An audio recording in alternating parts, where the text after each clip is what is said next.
क्या आप या आपके परिवार में जिन लोगों को शुगर की समस्या है उनको आपने ये कहते हुए सुना है कि कोई बात नहीं है, सब ठीक तो है, मुझे कोई दिक्कत थोड़ी हो रही है अगर शुगर बढ़ रही है तो? अगर हाँ तो सतर्क हो जाइए। रीजन बढ़ी हुई शुगर के कारण होता है हार्ट फेल और हार्ट स्ट्रोक।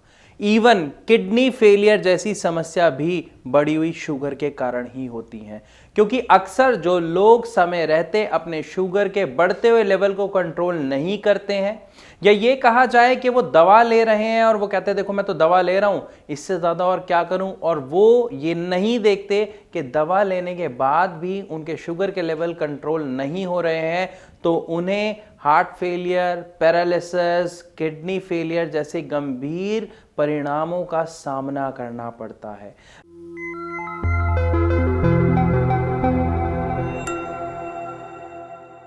मैं ऐसा क्यों कह रहा हूं, आप इसको थोड़ा सा समझेंगे तो आपको क्लियर हो जाएगा। शुगर में असल में होता क्या है, हमारा जो खून है वो गाढ़ा हो रहा है। कुछ ऐसे समझिए कि चाशनी आपने देखी होगी, तो चाशनी थिक हो जाती है।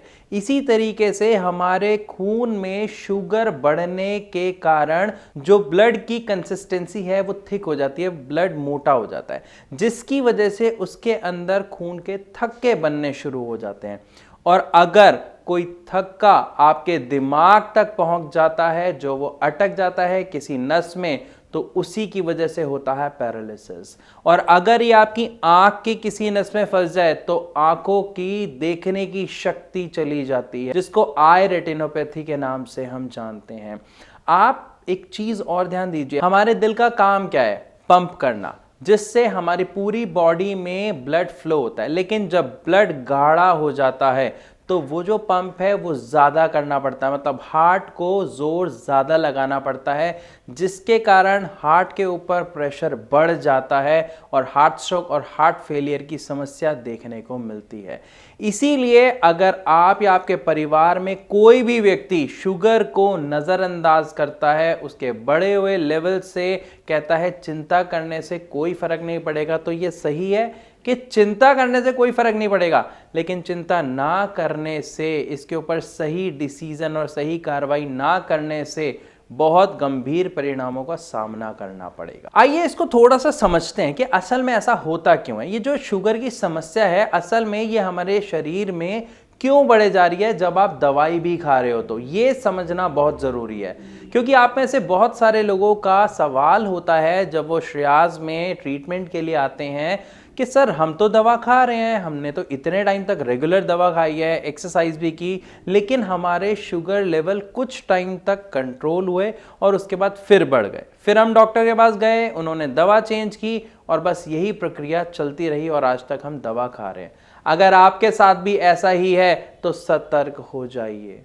रीजन, आप जो दवा खा रहे हैं, क्या आपने उसे एक बार भी चेक किया है कि आपकी दवा क्या काम कर रही है? वो जो आपके शुगर को कुछ टाइम तक कंट्रोल कर रही है वो कैसे कर रही है? नहीं किया तो अभी करिए। अपनी उस मेडिसिन के नाम को गूगल पे टाइप कीजिए और देखिए वो क्या काम करती है, किस काम के लिए उसको यूज किया जाता है।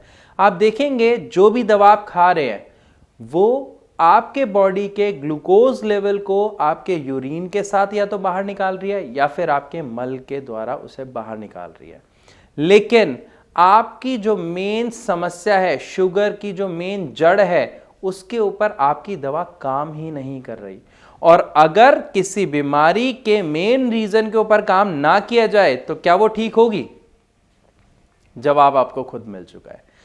इसी कारण से जिसको शुगर हो जाती है उसे जिंदगी भर दवा खानी पड़ती है और हम ये सुनते हैं कि ये बीमारी जिसको हो गई अब तो भैया पूरी जिंदगी चलेगी। रीजन हम नहीं समझते हैं, बस जो सुनते हैं वही मान लेते हैं और बोलना शुरू कर देते हैं। तो अब हमें समझना होगा कि इस बीमारी को खत्म कैसे हम कर सकते हैं। शुगर की जो समस्या है वो आपकी बॉडी का एक ऑर्गन है, एक हिस्सा है जिसके कारण पैदा होती है। उस हिस्से का नाम होता है पेनक्रियास। ये नसों का बना हुआ एक हिस्सा होता है जो हमारे पेट के साइड में होता है और इसका एक काम होता है इंसुलिन नाम के हार्मोन को प्रोड्यूस करना। अब ये इंसुलिन क्या करता है, हाँ इंसुलिन नाम सुना हुआ है ना आपने, जो इंजेक्शंस लेते हैं शुगर वाले मरीज। अब इस इंसुलिन का काम क्या है, इसको समझोगे तो आपको सब कुछ समझ आ जाएगा। इंसुलिन जब आपके ग्लूकोज के साथ मिलता है और आपके सेल्स तक पहुंचता है, तो आपके सेल्स उस ग्लूकोज को एब्जॉर्ब कर लेते हैं और उससे उन सेल्स को पावर मिलती है काम करने की। मतलब जैसे मैं अभी बोल रहा हूं या आप मुझे देख रहे हैं, सुन पा रहे हैं, तो ये हमारे सेल्स को एनर्जी मिल रही है काम करने की। किससे? ग्लूकोज से। तो ग्लूकोज कोई बुरी बात नहीं है, लेकिन जब आपका जो इंसुलिन है वो फॉल्टी हो जाए, मतलब वो खराब बनने लग जाए, तो वो आपके ग्लूकोज के साथ तो जरूर मिलता है, लेकिन आपके सेल्स उसको एब्जॉर्ब नहीं कर पाते हैं। नहीं समझ आया? इसको मैं एक एग्जाम्पल के थ्रू समझाता हूं। मान लीजिए आपके घर पे ताला लगा हुआ है, चाबी आपने कोई उठाई और उसमें लगाई, क्या वो कोई भी चाबी उस ताले में लग जाएगी और ताला खुलेगा? नहीं खुलेगा ना। कुछ ऐसा ही होता है जब फॉल्टी इंसुलिन होता है। वो फॉल्टी इंसुलिन मान लीजिए एक गलत चाबी है जिसको हम ताले में लगा रहे हैं और खोलने की कोशिश कर रहे हैं, तो ताला खुलेगा नहीं, और ताला है हमारे सेल्स।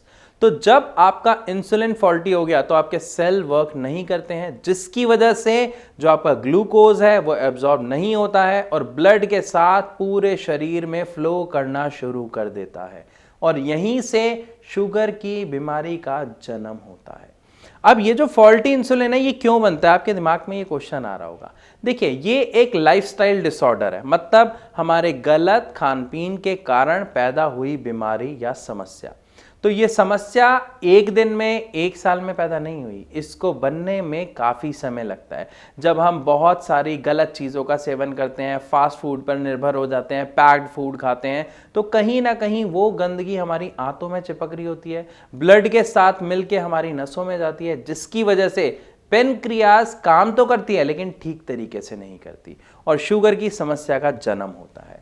अब ये समस्या आगे कितनी सारी गंभीर समस्या को जन्म देती है, ये मैंने आपको शुरुआत में बता दिया।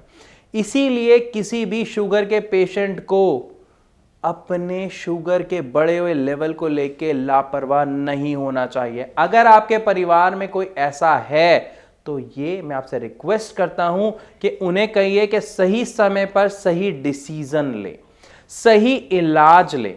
रीजन, अब इलाज की बात अभी हमने की थी कि दवा ले रहे हैं लेकिन चीजें ठीक नहीं हो रही क्योंकि सही इलाज नहीं है। तो अब बात करते हैं इसका सही इलाज अगर एलोपैथिक दवा नहीं है तो क्या है। देखिए, मैंने शुरुआत में भी आपको बताया कि जब श्रियाज में पेशेंट्स आते हैं तो वो अपनी समस्या के साथ आते हैं डायबिटीज की, जिसमें वो बताते हैं कि मैं दवा ले रहा हूं, मैं एक्सरसाइज कर रहा हूं, लेकिन हमारे जो शुगर के लेवल हैं वो ज़्यादा दिन तक कंट्रोल नहीं रह पाते और बढ़ने लग जाते हैं। इसलिए मैंने सोचा ठीक है, बढ़ने दो ना, कौन सा नुकसान हो रहा है, जिसके कारण उन्हें आगे बड़ी बीमारियों का सामना करना पड़ता है, जिससे आपको अपने आप को बचाना है। कैसे बचाना है? आपको ये जो नीचे दिया गया नंबर है इस पर आप कॉल कीजिए।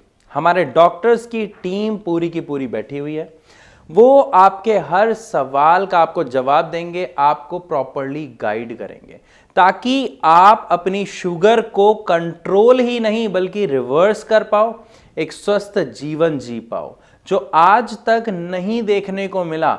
आने वाले मात्र 25 से 30 दिन में आप अपने अंदर उस बदलाव को न केवल महसूस करेंगे बल्कि अपनी रिपोर्ट में आप विजिबली उन चेंजेस को देखेंगे कि हमारी दवा की शुरुआत करने से पहले आपकी रिपोर्ट क्या है और जस्ट 1 महीने बाद आपके अंदर कितना बदलाव आया है। तो फिर सोच क्या रहे हैं? नीचे नंबर है, अभी कॉल कीजिए और अपनी समस्या का समाधान लीजिए। तो मैं आशा करता हूं कि इस वीडियो के माध्यम से आपको समझ आया होगा कि अगर कोई डायबिटिक पेशेंट अपने डायबिटीज के लेवल को, शुगर के लेवल को लेकर लापरवाह होता है तो उसे कितनी खतरनाक बीमारियों का सामना करना पड़ सकता है। तो स्वस्थ रहिए, ठीक रहिए, सही समय पर अपनी बीमारी का इलाज कराइए। तो अब इस सब के साथ मैं विदा लेना चाहूंगा, आप सबसे मिलूंगा अपनी अगली वीडियो में। तब तक के लिए नमस्कार।